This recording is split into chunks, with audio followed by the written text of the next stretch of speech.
पहा नवीन एपिसोड्स एकदम add free.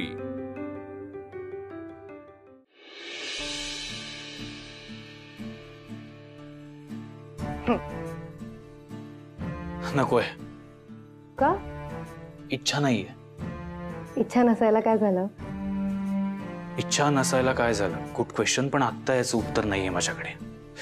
आणि काय आहे, जर मला इच्छा असेल तरच मी एखादी गोष्ट करतो, इच्छा नसेल तर नाही करत। आणि आत्ता औषध घेण्याची अजिबात इच्छा नाहीये मला। पण प्रत्येक गोष्ट आपल्या इच्छेप्रमाणेच होईल असंही नसतं ना। लवकर बरं व्हायचं असेल तर औषधं घ्यावीच लागतात। पण मी बरा झालोय आता। ते डॉक्टर ठरवतील, आपण नको ठरवू। I don't care. नकोय, मला ठेवून दे। साहेब, काल रात्री तुमचा पाय खूप दुखत होता, औषधं घ्या। अगं पण पाय माझा आहे ना, मी बघून घेईन काय करायचं ते। तू तुझं काम कर प्लीज। मी माझं कामच करते। बाजूला हो, बाजूला हो।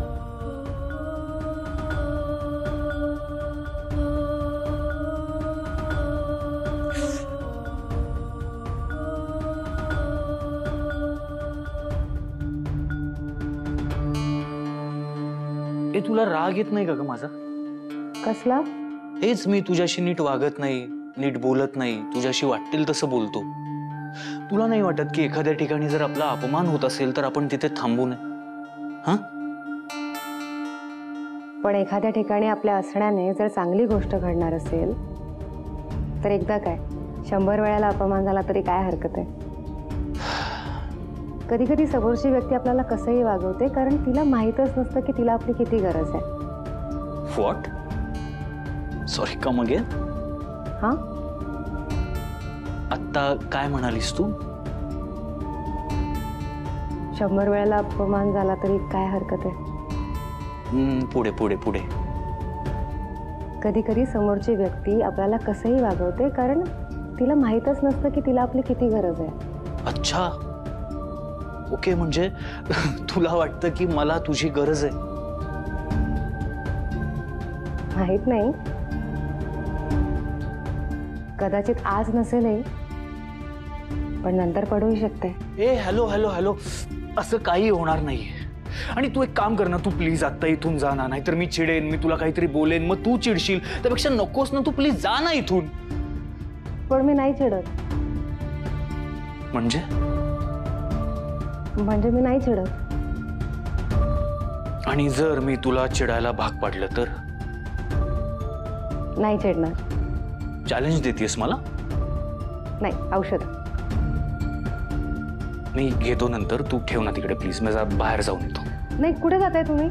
मला इथे बसून कंटाळा आलाय, बाहेर जातो, जरा वॉक करतो। तुम्ही कुठेही बाहेर जाऊ नका। इथे हॉल मध्ये जातोय मी। बरं ठीक आहे, मग मी पण येतो। I can manage. मला कोणाच्याही आधाराची गरज नाहीये।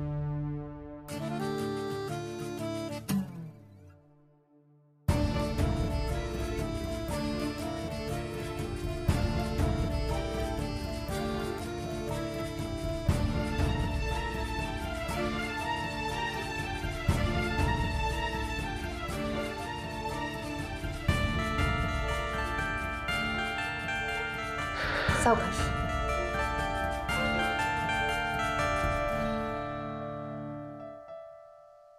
Thank you. तुम्ही बसा।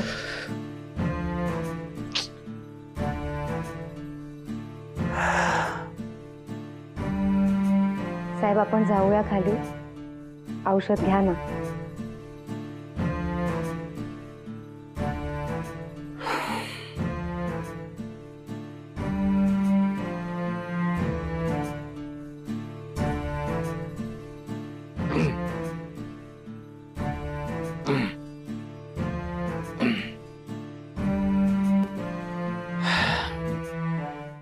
साहेब थांबा, मी पण येते।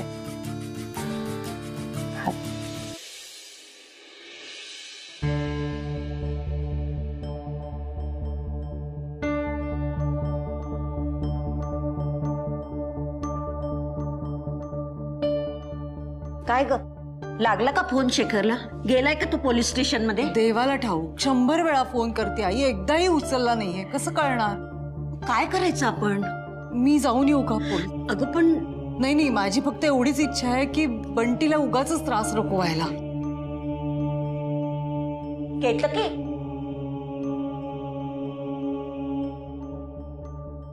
बरं वाटतंय ना आता तुला? रुपाली, अगं जरा काळजी घे. घशाला ताण देऊ नकोस. डॉक्टरांनी सुद्धा सांगितलंय, मीही सांगितलं, पण ऐकायचंच नाही. तुम्हीच सांगा आता तिला. केतकी, अगं आता तरी शहाणी हो ग. हो, तूच. हे बघ, आता वर जा आणि आराम कर. मी सांगते ना, ऐक माझं जरा. जा, आराम कर जा.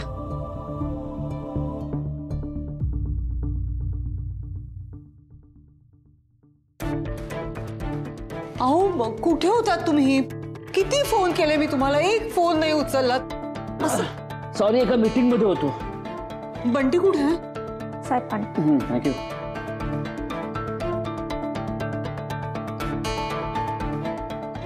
तो अजून आला नाही घरी?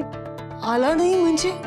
मी तुम्हाला बोलले होते ना, तुम्ही जा पोलीस स्टेशनला आणि बंटीला घेऊन या म्हणून. सॉरी, जमलं नाही. हो, असं काय करता शेखर? पली, तू प्लीज काळजी करू नकोस. अगं मी पोलीस स्टेशनला फोन केला होता आणि फक्त चौकशी करता बोलवलंय. चौकशी झाली की सोडतील. शेखर, अहो, काही दोष नसताना माझ्या भावाला घेऊन गेलेत पोलीस. त्यांना सांगायला नको का आपण की बंटीचा यात काही दोष नाहीये, त्याचा काही संबंधच नाहीये या सगळ्याशी? संबंध आहे नाहीये आता हे पोलीस ठरवतील ना. शेखर, असं काय बोलतोस तू? अगं आई, पोलिसांना संशय अधोक्षजवर. जर त्याने काहीच केलं नसेल तर घाबरायचं कशाला? चौकशी करता. आणि जर तो दोषी असेल तो होईल शिक्षा. दोषी असेल तर होईल शिक्षा.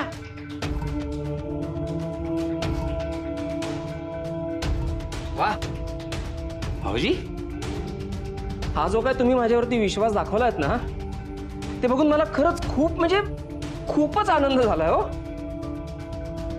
बरं आहेस ना तू? काय झालं पोलीस स्टेशन मध्ये? काय म्हणाले पोलीस? नाही, दिवसभर ते मला वाकडे तिकडे प्रश्न विचारत होते, पण मी फक्त त्यांना एकच गोष्ट सांगत होतो, तुम्ही माझ्या शेखर भाऊजींना विचारा, अद्वैतला त्रास होईल असं मी काही करू शकतो का? शेखरच काय, अख्खं राजाध्यक्ष कुटुंब सांगेल की तू अद्वैत बद्दल असा विचार करूच शकत नाहीस. बंटी, बाळा ये इकडे. तुला पोलिसांनी त्रास नाही ना दिला? नाही, पोलिसांनी मला काहीच त्रास दिला नाही.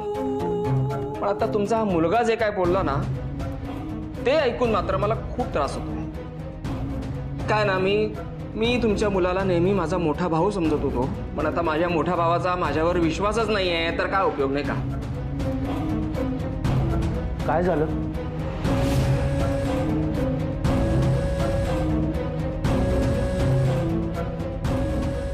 अरे अंजे, बरं झालं आलास. मला सांग, तुझा बंटी मामा कंस मामासारखा वागेल असं तुला वाटतं? अरे पण मामा, काय झालं? नाही, सांग ना तू. तुला त्रास होईल असं मी वागील असं तुला वाटतं? नक्की काय झालंय मला कोणी नीट सांगेल का? तुझा जो ऍक्सिडेंट झाला ना, त्या संदर्भात पोलिसांनी मला चौकशी करता बोलवलं होतं. काय? बाबा, रस्त्यात कुठेतरी ना माझ्या गळ्यातली सोन्याची चेन सापडली म्हणे, म्हणून त्यांना माझ्यावर संशय. आता आपण दोघं एकत्र चाललो होतो ना, तर माझ्या गळ्यातली सोन्याची चेन पडली असेल कुठेतरी. पण चेनच सापडली ना फक्त, त्याच्यात काय एवढं? नाही, पण तरी सुद्धा पोलिसांचा माझ्यावर संशय. ठीक आहे, मान्य. पोलीस आहेत ना, ते मला चौकशी करता बोलवणार, त्यांचा माझ्यावर संशय येणार, सगळं मान्य आहे मला, काहीच प्रॉब्लेम नाहीये त्यात. पण तुझ्या बापाचा विश्वास नाहीये माझ्यावर. बाबा, शेखर भाऊजींना असं वाटतंय की तो ऍक्सिडेंट मी प्लॅन केला होता. मी तसं काही म्हणालो नाहीये. पण सोडवायला सुद्धा आला नाही तुम्ही. सोडवायचं कशाला? तुला काही अटक झाली होती का? त्यांनी फक्त तुला चौकशी करता बोलवलं होतं. आज तुला बोलवलं, उद्या मला बोलवतील, त्यात काय एवढं? तेच म्हणतोय मी भाऊजी. उद्या जर का उद्या तुम्हाला चौकशी करता बोलवलं ना, तर मी येईन तुमच्या बरोबर आणि सांगीन त्यांना डंके की चोट पे की माझे शेखर भाऊजी असं काही करूच शकत नाहीत म्हणून. मी नेहमी तुमच्या बरोबर उभा राहिलो, पण आज तुम्ही मला एकट्याला टाकलं भाऊजी. आयुष्यभर तुमच्या मागे धावत राहिलो, लग्न केलं नाही, राजाध्यक्ष कुटुंबाला आपलं कुटुंब मानलं, या घरासाठी जे काय करावं लागलं ना ते सगळं केलं आणि त्याचं काय फळ मिळालं मला? बंटी नको ना रडू. नाही ताई, खूप वाईट वाटतंय मला.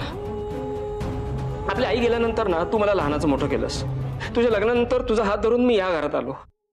मी स्वतः लग्न केलं नाही, अद्वैतवर इतका जीव लावला आणि त्याच्या बदल्यात मला काय मिळालं? हे असं. तू नको वाईट वाटून घेऊस. भाऊजी तुम्हाला वाटत असेल ना तर तुम्ही एक वेळ मला 4 कानाखाली मारा, पण प्लीज अविश्वास दाखवू नका. मामा, माझा तुझ्यावर पूर्ण विश्वास आहे.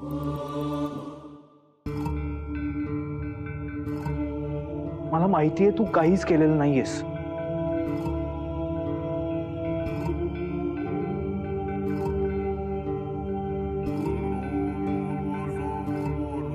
थँक्यू भांजे. तुझा माझ्यावरती विश्वास आहे ना, बस. आता कोणी काही म्हणू, मला काहीच फरक पडत नाही. थँक्यू.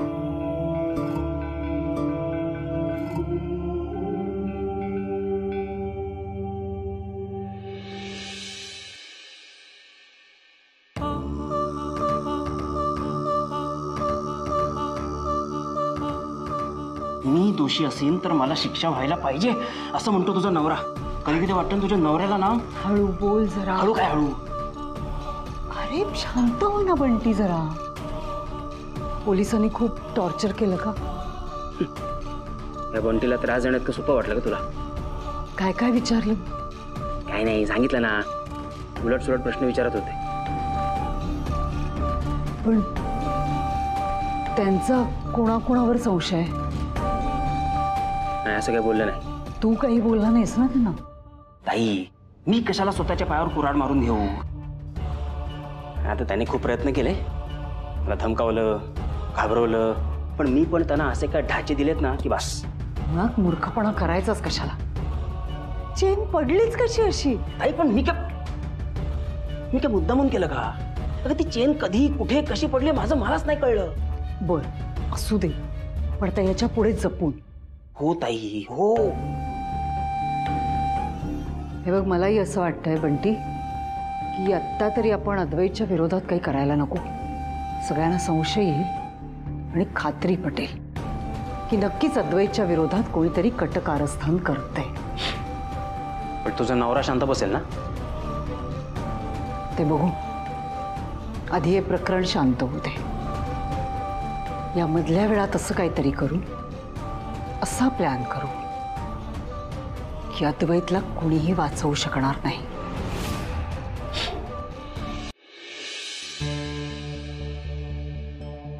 काय ग, काय करतेस? आधीसाठी खायला करते काहीतरी. बंटी बरा आहे ना? त्याला खूप वाईट वाटलं असेल ना? कसं बोलले शेखर? खूप वाईट वाटलं बंटीला. तू बोललीस का शेखरशी नंतर? नाही, आज रात्री बोलेन आता. बर, पण त्यांना ऐकलं नाही ना तर मला सांग, मी त्याला सरळ करते.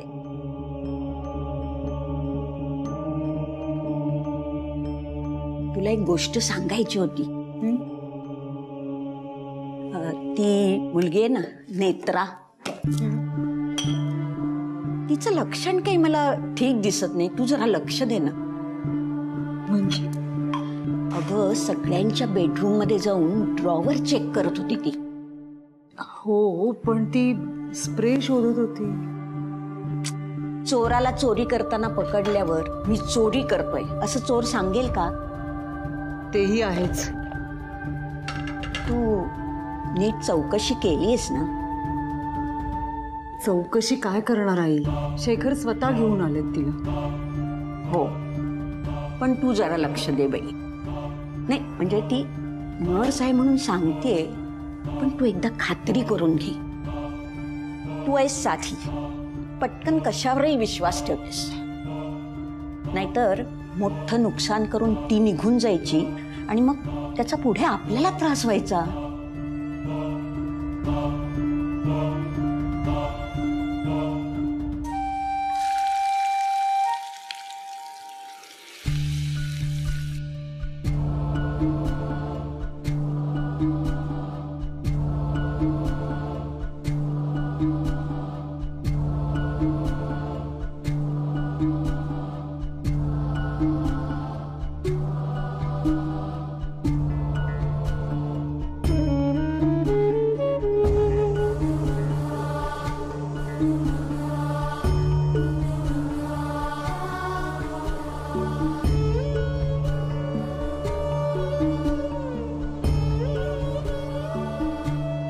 नर्स,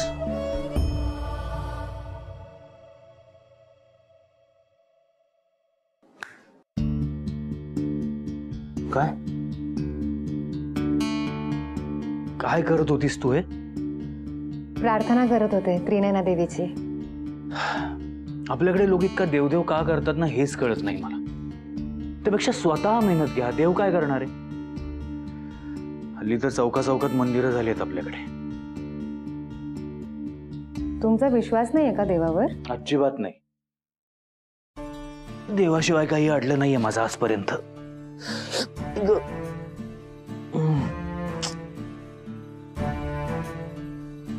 पण काहीतरी अडलं म्हणूनच देवाचा धावा करायचा असं नसतं ना. इतर वेळेला सुद्धा मनापासून देवीची पूजा केली ना की छानच वाटतं. आणि असंही असू शकतं की तुमच्यावर देवीची कृपा आहे म्हणून तुमचं कधी काही अडलं नाहीये. मला नाही वाटत असं. साहेब, आताच मरणाच्या दारातून बाहेर पडलात तुम्ही. देवीची कृपा होती म्हणून हे शक्य झालं. हॅलो, देवीमुळे नाही, एका मुलीमुळे वाचलोय. त्या गावातल्या एका मुलीमुळे वाचलोय. कोण होती माहित नाही, पण तिला भेटून एकदा थँक्यू म्हणाला.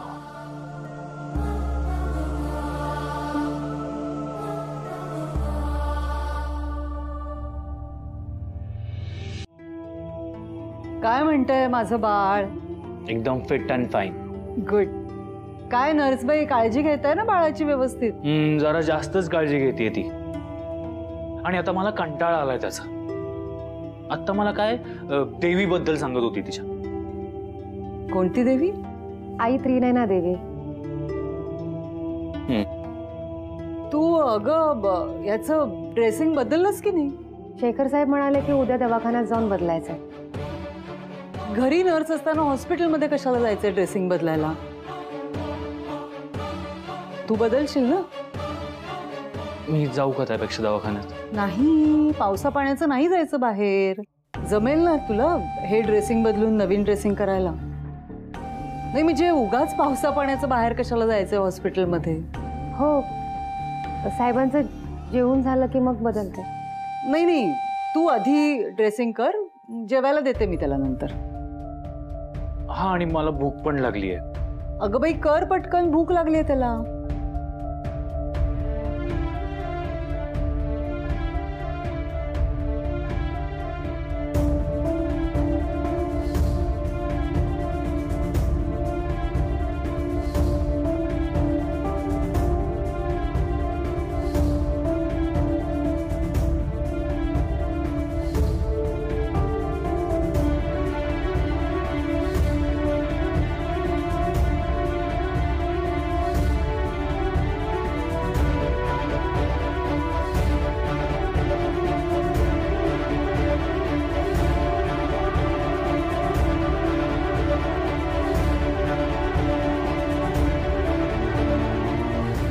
काय ग, जमतंय ना?